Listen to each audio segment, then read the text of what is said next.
అంటే ఇప్పుడు నేను ఒక విధంగా నా ఛానల్ నుంచి సర్వేకి వెళ్ళాను అనుకోండి, నేను అడుగుతున్నాను మీరు ఎవరికి ఓటేశారు, లేకపోతే వాళ్ళు ఏంటంటే ఓటు వేయకన్నా ముందు ఒక మాట చెప్తారు, అక్కడికి వెళ్ళిన తర్వాత ఓటు వేసేటప్పుడు ఆ మూమెంట్లో కూడా చేంజ్ అయిపోవచ్చు. మరి మీరు ఎన్ని మంత్స్ నుంచి సర్వే చేస్తున్నారు? ఎందుకంటే మీకు వచ్చిన అక్యురేట్ రిజల్ట్ ఎవరు ఇవ్వలే. ఓవరాల్గా ఒక 100 సర్వేలు వచ్చినాయి, అందులో 15 మెయిన్గా పట్టుకుంటే మీది ఎక్కువ అక్యురేట్గా ఉంది. అంటే మీరు ఎంత డెప్త్గా సర్వే చేస్తారు? అంటే ఎవరన్నా ఊర్లో ఉన్న పెద్ద మనుషుల్ని పట్టుకున్నారా? ఎందుకంటే పెద్ద మనుషులు ఉంటారు కదా, వాళ్ళు ఏమరా మా అమ్మ ఎవరు కోటేసినాం అంటే అప్పుడు నిజాలు చెప్తారు. అట్లా ఎవరినన్నా పట్టుకున్నారా, లేకపోతే నిజంగానే మీ టీంకి సంబంధించిన వాళ్ళు వెళ్ళారా ప్రతి ఏరియాకి? అదే కన్సాలిడేట్ అమ్మ, ఇంతకుముందు చెప్పినట్టుగా ఒకటి శాంపుల్స్ విధానం ఉంటుంది, బట్ అది నాట్ ఓన్లీ అదొకటే ప్రయారిటీ కదా. ఎవరు కోటేశారు మీరు అడుగుతారు కదా, అదొకటే ప్రధానం కాదు. మీరు చెప్పినట్టు పెద్ద మనుషులు అనేవాళ్ళు దాంట్లో కూడా కొంచెం ఇంక్లైన్డ్గా ఉంటారు, ఈ పార్టీ గెలవాలన్న కోరిక. అలాంటి ఎటువంటి ఇంక్లైన్డ్ లేనటువంటి వాళ్ళు మేము ఈ జర్నీలో ఒక 40 to 45 మెంబర్స్ని మేము పుల్ చేసుకోగలిగాం. సో వాళ్ళతో రెగ్యులర్గా టచ్అప్తో ఉంటూ ఎలా చేస్తూ, వాళ్ళు నాకేం ఎంప్లాయీస్ కాదు, బట్ దే ఆర్ ఎక్కడో ఒక డాక్టర్ గానో లేదా ఇంకోరు వాళ్ళ వృత్తిలోనే చేసుకుంటూ ఉండేవాళ్ళు. వాళ్ళ నుంచి వచ్చిన మీరు చెప్పినట్టు ఆ ఇన్ఫర్మేషన్ కరెక్టే, అదొక ఇన్ఫర్మేషన్.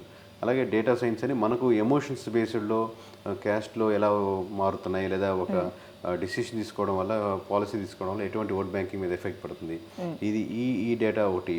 మూడోది మీరు చెప్పినట్టు హై లెవెల్లో మనం ఇచ్చే శాంప్లింగ్ విధానం ఒకటి. అలాగే ఇది కంప్లీట్గా సంబంధం లేకుండా అవుట్ సోర్సింగ్ ఒకటి ఇచ్చేది. ఇవన్నీ కలిపి ఒకే లేయర్లో ఉంటే దాన్ని కన్సిడర్ చేస్తాం ఆ నియోజకవర్గానికి.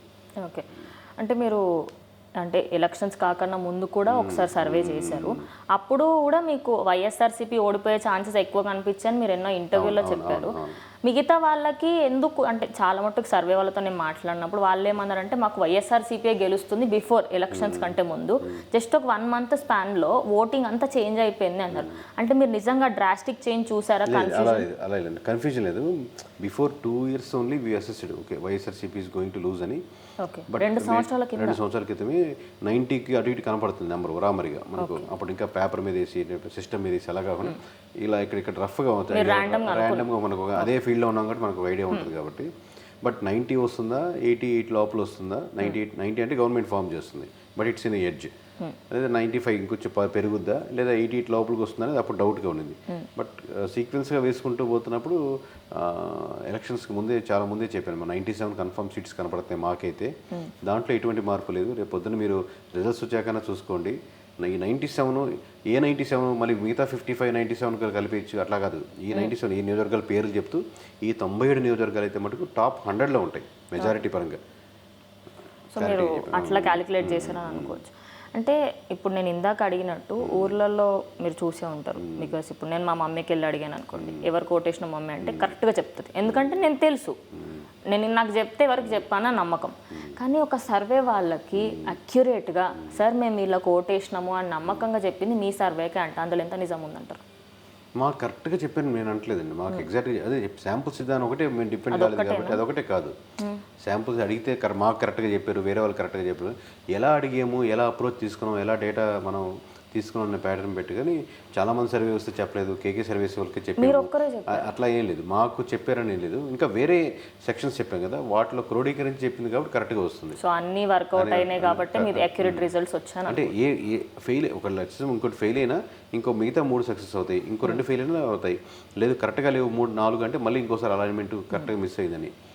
ప్లస్ మనం పర్సనల్గా మన వ్యక్తిగతంగా కూడా ఇటువంటి ప్రభావానికి గురి కాకుండా, లేకపోతే ఎవరు గెలవాలన్న కోరిక బలంగా లేకుండా, ఇప్పుడు ఇంత రిజల్ట్ వచ్చింది, ఒక వైఎస్ఆర్సీపీ ఓడిపోయిందని మాకు 1% కూడా బాధ కానీ ఆనందం కానీ లేదు. అట్లాగే జనసేన మనం చెప్పింది 21 out of 20 గెలిచేసింది అనే ఆనందం లేదు. ఈ టైప్లో మనం ఇదే వెళ్ళగలిగితేనే మనం అసెస్మెంట్ బాగా చేయగలుగుతాం. ఎక్కడో మనం సైడ్ లైన్ తీసుకున్నామంటే ఆ వైపుగా మనకు బాగుంది సినిమా లాగా, మనం ఒక ఫ్యాన్గా కొద్దిగా బాగున్నా మనకు సూపర్ నచ్చేస్తుంది అట్లాగా. ఓకే, అంటే మనము ఓవరాల్గా సర్వేస్ పరంగా చూసుకుంటే మీది ముందు నుంచి కూడా అక్యురేట్గా ఉంది. మహా అంటే ఒక ఓటు లేకపోతే ఒక సీటు తేడాతోనే పోయింది తప్పించి అక్యురేట్ పక్కా మీది రిజల్ట్ ఉండేది.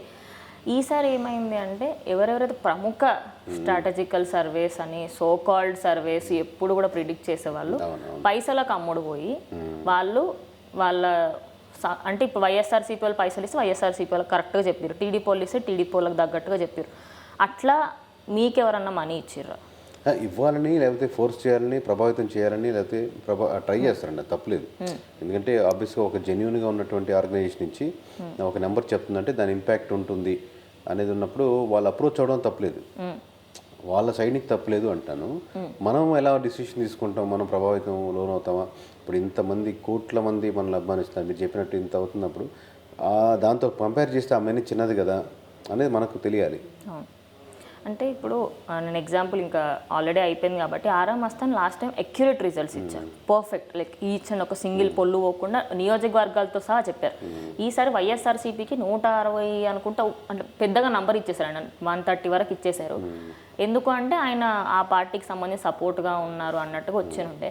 ఫ్యూచర్లో ఎప్పుడైనా కేకే సర్వేకి అలాంటి సిచ్యువేషన్ వస్తే ఒక సైడ్ ఉంటారా, లేకపోతే లేదు నేను జనాల కోసమే చేస్తాను అని చెప్పేసి కరెక్ట్ రిజల్ట్స్ ప్రిడిక్ట్ చేస్తాను? అది ఇప్పుడు నేను చెప్పడం కరెక్ట్ కాదు కదా, 1-2 కారణాలండి. మీ పర్సనల్గా అది నా పర్సనల్గా నేను చెప్పడం కరెక్ట్ కాదు అంటున్నాను. ఏది నా గురించే నేను చెప్పడం కరెక్ట్ కాదు, ఎందుకంటే ఫ్యూచర్లో జీవితంలో ఎప్పటికి ఇలా ఉండబోతానని నేను చెప్పాను కూడా, అది నా గురించే చెప్పినట్టు.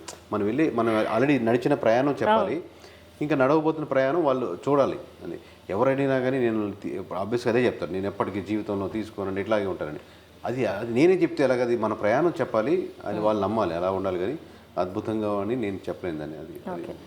సో మీరు నోటాకి ఓటేశారు అని చెప్పేసి విన్నాను. అంటే నోటాకి ఓటేయడానికి మెయిన్ రీజన్ కూడా తెలుసు నాకు, బట్ అంటే మీ సైడ్ నుంచి మీకు తెలుస్తుంది కదా సార్, ఓకే ఈ పార్టీ వస్తే కొంచెం బెటర్గా చేస్తుంది అని, మరి మీరు నోటాని ఎందుకు ప్రిడిక్ట్ చేస్తారు? అంటే నేను ఒక నోటా సపోర్ట్ చేయను ఎవరికి ఏమన్నా కానీ, ఏదో పార్టీకి లేదా మీకు పార్టీలు ఏవి నచ్చకపోతే దాని కింద ఉన్నటువంటి ఇండిపెండెంట్ క్యాండిడేట్కో ఎవరు చాలా పార్టీస్ కంటెస్ట్ చేస్తూ ఉంటాయి కదా, you choose the better person అని చెప్పి నేను ఎక్కువ వాళ్ళకి సజెస్ట్ చేసే విషయం.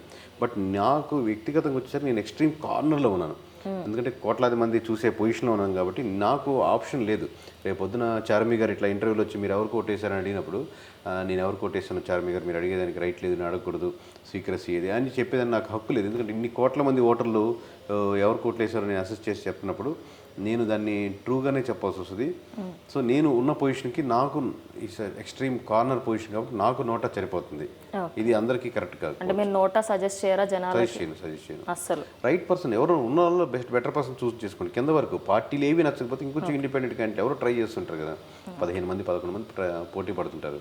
అంటే ఎట్లాగో నోటా విషయం వచ్చింది కాబట్టి ఇప్పుడు జనాలు ఈ మధ్య రీసెంట్గా జనరేషన్ వాళ్ళకి ఏంటంటే అసలు గవర్నమెంట్స్ ఉండకపోతే ఏమవుతుంది, నేను నోటా కోటేస్తాం, మాకు అసలు గవర్నమెంట్సే వద్దు అనే విధంగా చాలామంది నోటాకి ఎక్కువ అవుట్సైడ్స్ ఉన్నాయి ఈ మధ్య ముందు కుట్టని పోల్చుకుంటే.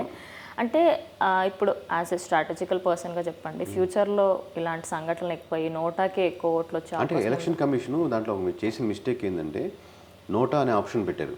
బట్ నోటా ఆప్షన్కి మీరు నెక్స్ట్ లెవెల్స్ ఏంటి అంటే మోర్ దాన్ 30% ఉంటే అక్కడ కంటెస్ట్ చేసిన క్యాండిడేట్స్కి ఎవరికి నెక్స్ట్ టైం అర్హత లేకుండా ఫ్రెష్ క్యాండిడేట్స్ ఎలక్షన్స్ పెడతారా?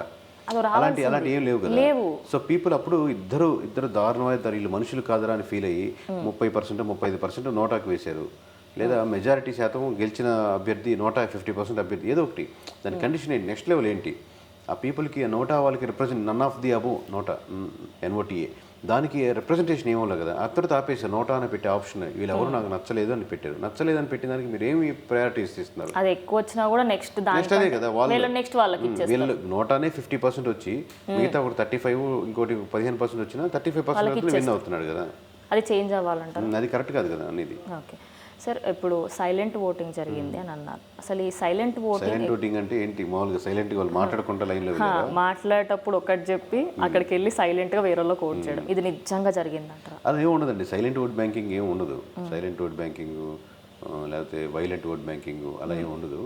ఓటు వాళ్ళు వేయాలనుకున్న వాళ్ళకే వాళ్ళు ఓటు వేస్తారు. 98% వాళ్ళు వేయాలనుకున్న వాళ్ళకి ఓట్లు వేస్తారు. ఒకరు ఎక్స్ప్రెస్ చేస్తారు, ఒకరు ఎక్స్ప్రెస్ చేయకపోవచ్చు. ఎక్స్ప్రెస్ చేయని వాళ్ళతో సైలెంట్ అని కదా, they don't want to express their vote home they are voting to. అంటే జరగలేదు అంటారు.